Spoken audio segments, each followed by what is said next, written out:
Should Jaguar fans be angry? Well, go ahead. If that's how you feel, I ain't going to tell you not to do it. I'm going to explain why I feel that way on this episode of Locked On Jaguars. You are Locked On Jaguars, your daily Jacksonville Jaguars podcast, part of the Locked On Podcast Network. Your team every day.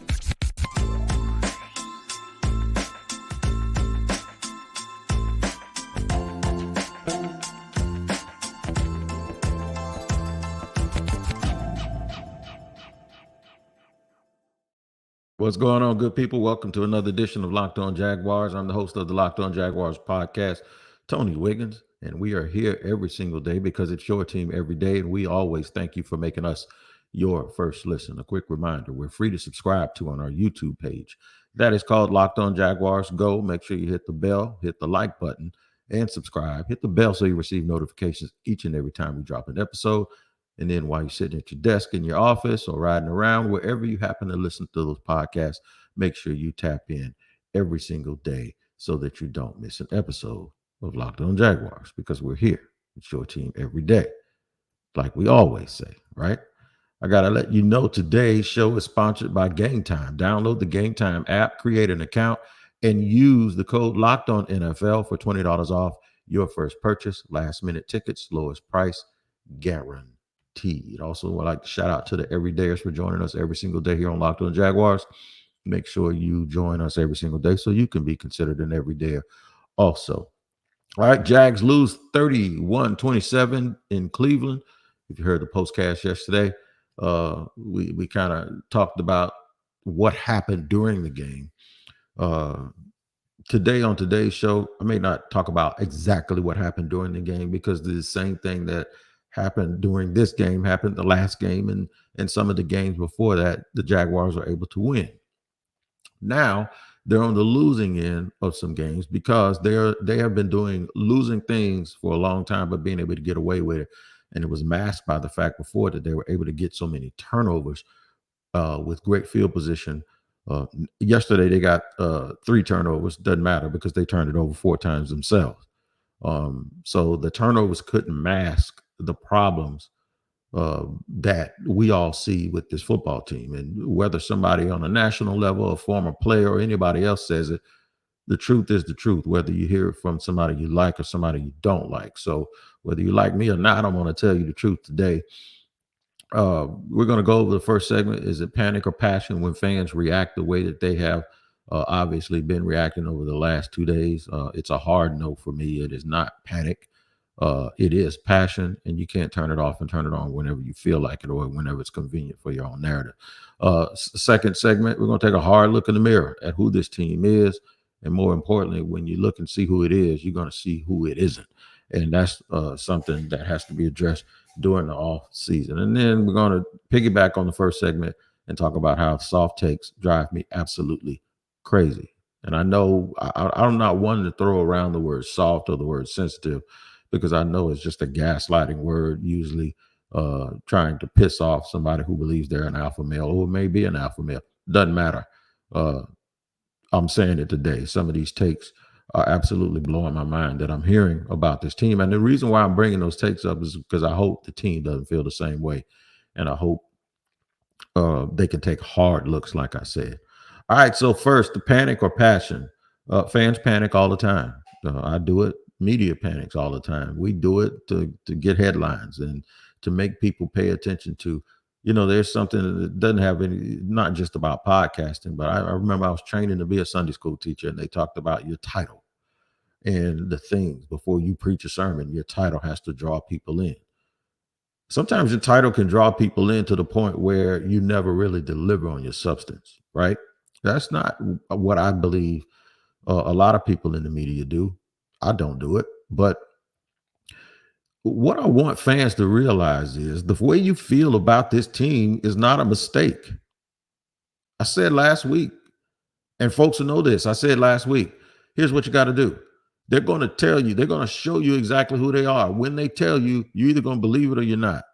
You're going, if you love them, and I know you love them just like you do your kids.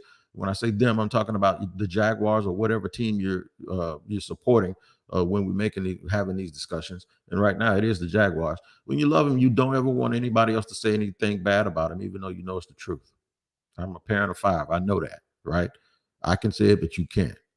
We've seen in the past folks criticize the Jacksonville Jaguars and their players, and the second those players, and we defend them, and then those players, they don't want to be in the organization anymore, and then fans go crazy on those players. I get it, and I know what'll happen. You'll wake up, and it'll be next off season, and it'll be time to go buy season tickets and get ready for preseason and training camp, and it'll be all is forgotten. Everything is good because you have new optimism and new hope for a new year. That don't have nothing to do with the truth. The truth is if you get caught up sitting here telling yourself not to believe that sting you have in your gut, then you're going to set yourself up for letdowns in the future. That burn needs to hurt. That burn needs to hurt. And it kills me when people tell you not to be angry, not to be upset, not to overreact, not to want to get rid of everybody. Yeah, we can't fire Doug Peterson, and well, they actually can, but they shouldn't fire Doug Peterson, and they shouldn't give up on Trevor Lawrence. They shouldn't trade. I saw a tick yesterday. Somebody said they need to trade Trevor while the iron is hot, get as many assets as you can, and start over. Start over with who? Those same people that's sitting over there running the team now, the same people that's in the personnel department. Is that you want to give them new resources for them to do the same thing with those resources that they've done up to this point? And what they've done up to this point has been an improvement. But when they got Trevor Lawrence and they hired Doug Peterson a year later, I said you got to reach for the stuff. When you think you have an elite coach and elite quarterback, this is the time when you really have to bat down and do everything correctly. This is when you need a financial advisor. This is when you need an accountant. Just because you have the best of the best, what you think is the best of the best, or that can look eye to eye with the best of the best, that doesn't mean that's when you get loosey-goosey with your money. And I think right now the team is playing loosey-goosey with their money. I honestly do. I think they're thinking that the quarterback and the coach is going to make everything what it's supposed to be, instead of it being what it is. And that means you're not good enough, man. You're just not good enough. You're not good enough. You're not going to keep telling me that these guys are good enough and then tell me that they just need to do better. I think the coach and the quarterback even need to do better. You know who pushes a coach and a quarterback? When you surround them with supreme talent and you give them little room for mistakes, and you give them little room to be able to point the finger at somebody else for something not going wrong or right. That's what Dak Prescott goes through. And the reason why we haven't gotten to that point with Trevor Lawrence yet is because of the fact that he is not surrounded with all of those elite things. And somebody needs to say it. So no, I don't want your passion to be drowned out, or the embers, the burning embers and that fire that you have inside of you to be drowned out because people think you're overreacting. It's that slow moving crap that got the Jaguars in this situation in the first place. And when I say situation, I'm not talking about where they are today. I'm talking about macro, where they are and where they have been for a long time. And until they win repeatedly and on a regular basis, they're still going to be that in the eyes of everyone. It's time for them to take a hard look in the mirror. And when they see what they see, don't you stand there and tell that frog that she's a princess. She's not. If they want to take a hard look, and the Jaguars themselves sound more angry than a lot of media people are telling the fans they should be. You're supposed to be madder than them because you're not supposed to understand why this is going this way. But if it's clear to you why things are going so bad, then why can't it be clear to everybody else why things have turned and looked this ugly? You realize everyone thought that they were never going to catch the Chiefs for the number 1 seed, and the Chiefs are now 8-5, just like the Jaguars, and they're missing an opportunity to catch them jokers while they're down and to really take that next step. And now you're just putting it on a platter for Miami or Baltimore to go do what Jacksonville should have done because they were in a better position last year at the end of the year. Yeah, you should be angry. It's not panic, it's passion. I'm going to talk about this hard look in the mirror that I believe the Jacksonville Jaguars need to take. And they need to believe what they see. We'll talk about all of that stuff in just a second here on Locked On Jaguars. I'd like to let you know today about BetterHelp. That's right. BetterHelp is therapy when you need it online. That's right. You don't have to try to figure things out on your own. Most people try to come through their own stuff without getting the assistance and the help that you actually need. I sure needed it recently on a number of occasions, and each and every time, BetterHelp is always there for me. It's BetterHelp, BetterHelp. Now, what you can do for BetterHelp is go online, visit betterhelp.com/locked on today to get 10% off your first month. It's 10% off, man. If you're thinking for starting therapy, give BetterHelp a try. It's entirely online, designed to be convenient, flexible, and suited to your schedule. It's BetterHelp, HELP.com/locked on.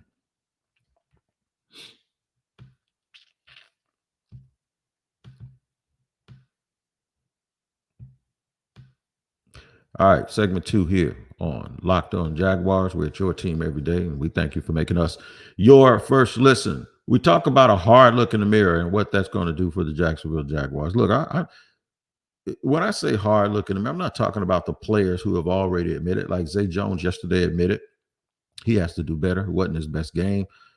That's great. All of those things are fine. I'm not saying that those guys don't know. They're the ones doing it. Of course, they know how disappointing it is. Of course, they know and they understand that they have to be better. In many cases, I think a lot of those guys are actually playing as well as they could possibly play. That is the problem. They're playing as well as they can, and that's not good enough against two teams that have backup quarterbacks over the last 2 weeks. At a moment when they, the Jaguars, could have and should have been able to take advantage of those teams because of those situations and now be sitting here with home field advantage staring them right in the face. They could have been sitting here at 10-3 with a home game against Baltimore that they could damn sure win because they beat Baltimore just a year ago.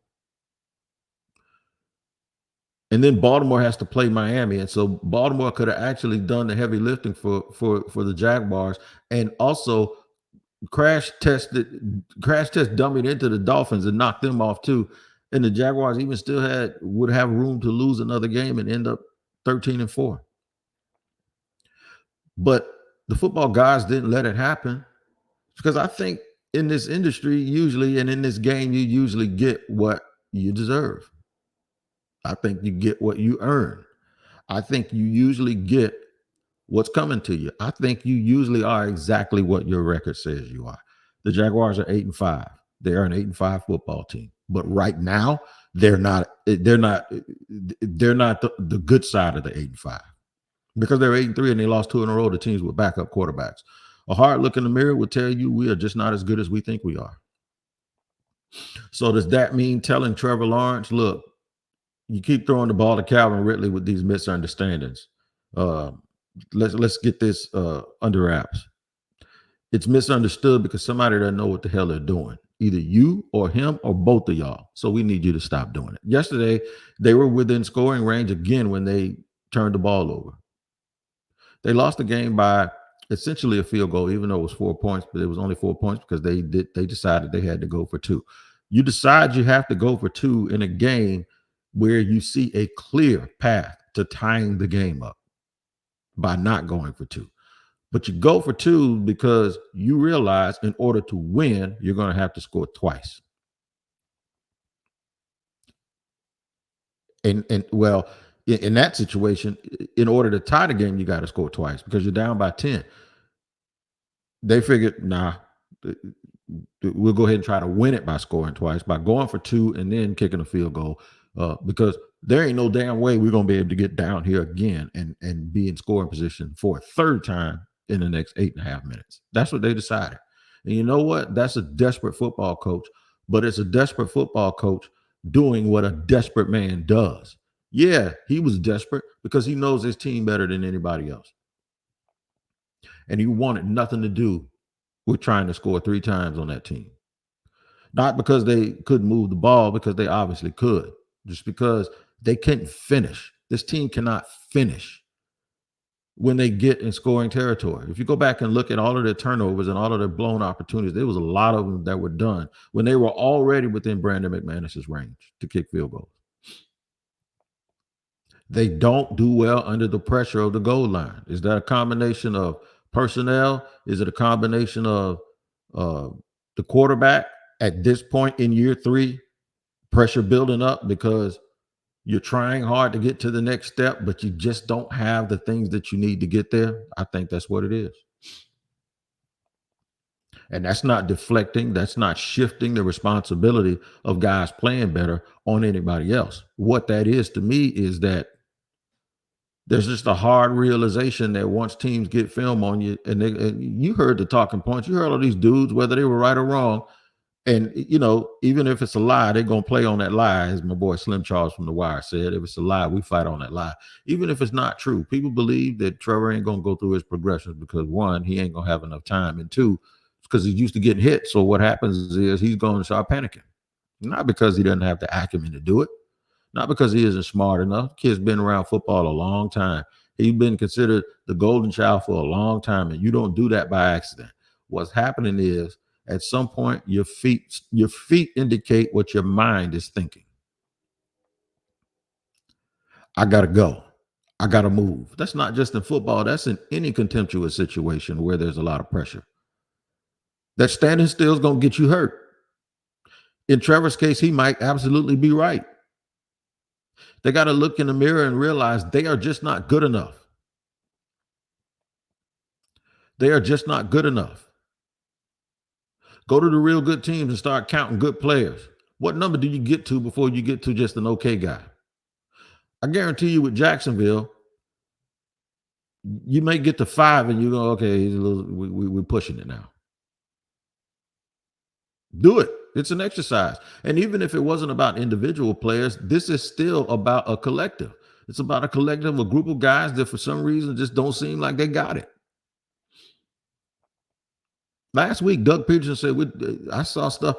Doug was flabbergasted last week, and I can't emphasize this enough. When he was sitting there saying, this is stuff you do in preseason. We were doing stuff today we did in preseason, or tonight we did in preseason, or I expected in week 1 or week 2, not this week. And that is the point. The point is this man doesn't even know when the ball was dropped. He doesn't even know at what point did I realize these dudes ain't got it. It caught him by surprise, just like it caught everybody else by surprise. And pour a little tinks. And my point is, I said that because it ain't on them. They just ain't good enough to be doing the things that they're asked to do in those situations. They're not. They're just not good enough. And this whole, well, we got this guy, we don't need a guy at that position. Hogwash. You need too many guys at every single position. I want to talk about that too. I'm gonna get on all of that stuff, man, because we have to do it. We got to jump on it.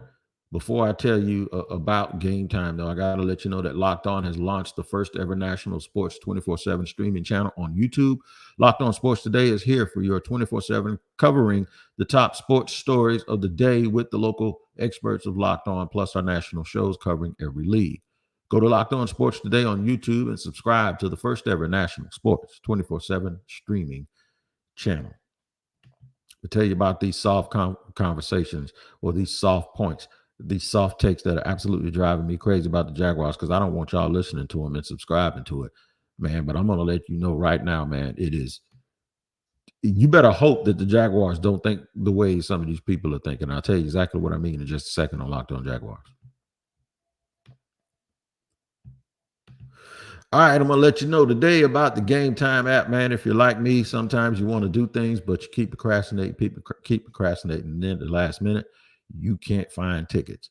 And people say stuff like, don't let your lack of planning be my emergency. Well, guess what? Game Time will never tell you that, because your lack of planning is exactly what they are built for, because they have all-in prices. They can show you your total up front, so you know you're getting a great deal without hidden fees. They got view from the seat, so you know what you're buying. And then they specialize in getting things done at the last minute. They'll take all of the guesswork out of buying tickets and put it all on them, and they will deliver. I'm telling you, man, download the Gametime app, create an account, and use the code LOCKEDONNFL for $20 off your first purchase. I'll say it again.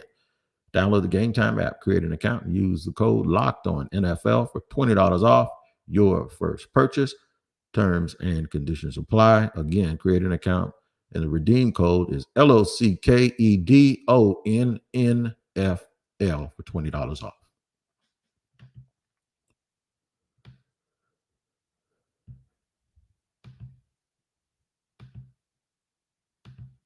All right, running it down here. Third and final segment on Locked On Jaguars. And I'm going to just put a nuke right now to a lot of soft, crazy takes. Be patient. That's the take. It's to be patient. Okay, what we're going to wait for? Be patient for what? As if Jaguar fans haven't been patient for 25 years. What are they being patient for? Another ass whooping, because that's what's going to happen if all you're going to do is just sit back and be patient. What they're telling you is just go ahead and brace yourself, put on some bubble wrap, and just brace yourself for just getting beat up again. Don't be patient. Patient fan bases are not good for a franchise. I like impatience. Impatience makes the room shake. Impatience makes people do things that they shouldn't do. The Jaguars fans have been patient. That's why the organization has been overly patient, and they've accepted mediocrity for too long. You are too close to breaking through, man. You are too close to breaking through, to getting a new stadium, to having all of these things, everything that they say you need to do to win. I don't want the Jaguars becoming the Texas A&M of the NFL. Like, you got all of this stuff. You got everything that anybody says that you need to win, but you don't. That's not who the Jaguars should be. Duval County isn't like that. The people of Jacksonville aren't like that. So why would you sit here and take excuses and want to be patient? Don't overreact. There ain't no overreaction. The reaction that I'm seeing from a lot of people is the exact reaction that needs to happen. It's dumb football. Guys are not on the same page. Whether it's Trevor, whether it's Ridley, I don't care. Does it mean that they're not practicing enough? You can't say it's because of the league rules, because every team practices about the same. What is it? Why y'all ain't on the same page? Was it because Trevor was hurt? We've seen Trevor hurt before and not be off on the same. How come Christian Kirk's on the same page with Trevor and Ridley isn't?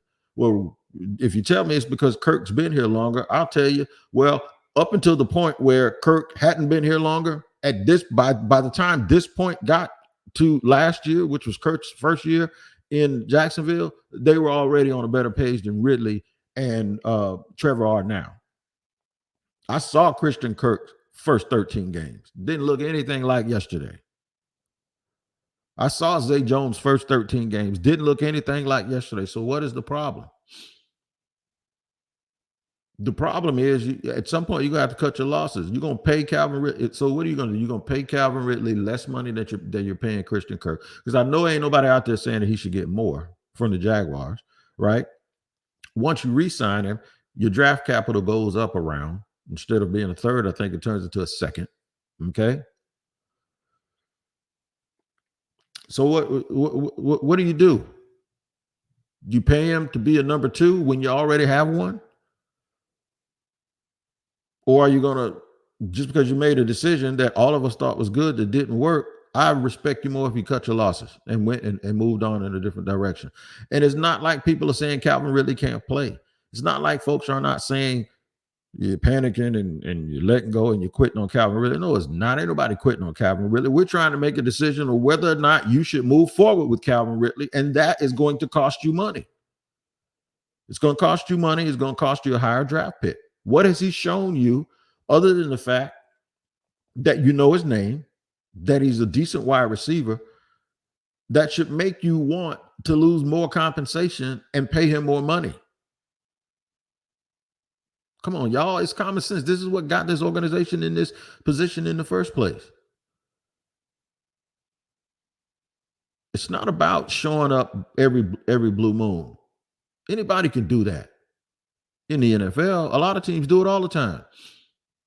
It's just about who can play the best consistently. What is your baseline? What is your best? Like Roy Robinson Harris had a real good game a few weeks ago, and I lauded him for it. I talked to him about. Not talked to him, but I spoke about it on here, mentioned him by name. But he hasn't done that enough to warrant the money that they're paying him. You can't stop the run, but you invested in Roy Robinson Harris, Foley Fadokazi, and Devon Hamilton.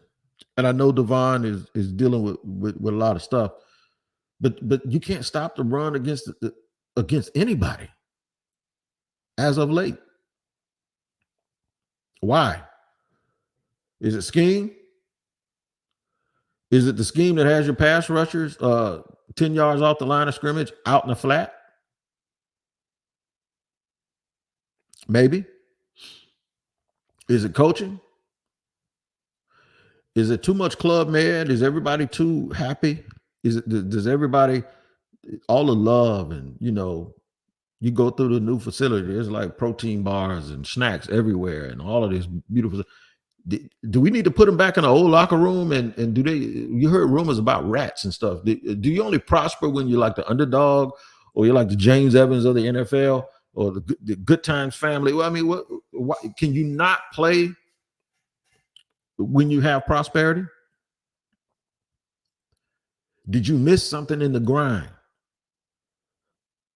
It's to me, it's just the bottom line is nobody. What I said yesterday too was, okay, Antonio Johnson did well, but don't let that get in the way of the fact that this draft class hasn't produced much of anything other than Anton Harrison. They haven't gotten we haven't even seen guys get a legit chance to do anything. And folks want to defend the Brenton Strange pick.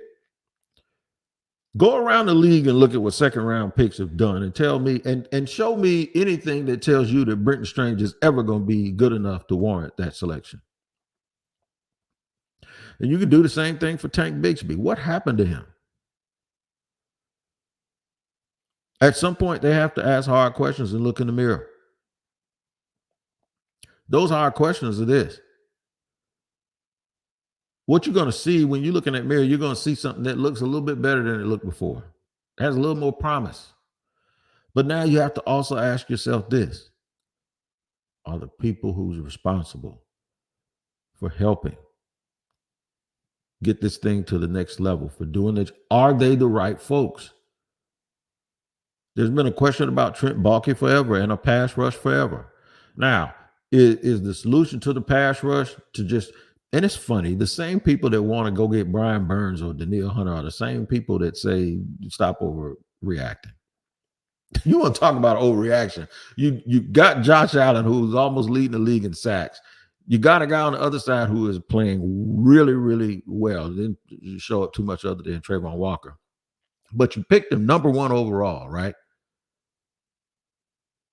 Those people 8 months later, like during last year, wanted to go and get another franchise defensive lineman that plays the same position as both of those guys. And they were going to keep all 3 and allocate money to do so. But they're telling y'all not to overreact. I'm not saying you ain't even got to go get Danielle Hunter, and you ain't even got to go get Brian Burns. You can just do better. You can just get a decent third guy that's better than Kayvon Chason, who you've seen over and over and over again, and he ain't going to do nothing. But that's just not who they are. That's not what they want to do. You got to admit the mistakes that you made. Even the promising guys like Andre Sisco aren't playing well anymore. What is going on with this team? There's something bigger. There's going to be staff changes, or there's going to be personnel department changes. Doug and Trevor are the 2 guys that need the most help. Doug and Trevor. That's it. Why is Josh Allen playing on a 5th-year option? If you had that much faith in him, you should have re-signed him last year and gave him a little bit of a discount and get that further away from Trevor's extension. But you didn't, right? And anybody that says, well, he wouldn't have been playing as well had he got his money. He's only playing as well under a 5th-year option. If that's the case, then he ain't deserved the money. Because you don't want a guy you have to manipulate to play well. I don't have to manipulate y'all to join me here on Locked On Jaguars, and you also don't have to be manipulated to make sure you check out Locked On Sports 24/7 streaming channel on YouTube. Locked On Sports Today is here for your 24/7 24/7, covering the largest and all of the top sports across of the day across the Locked On Podcast Network with national shows and local experts. Make sure you check it out on YouTube and subscribe to the first ever national sports 24/7 streaming channel. You guys take care of each other, man, and we will definitely see you tomorrow here on another edition of Locked On Jaguars.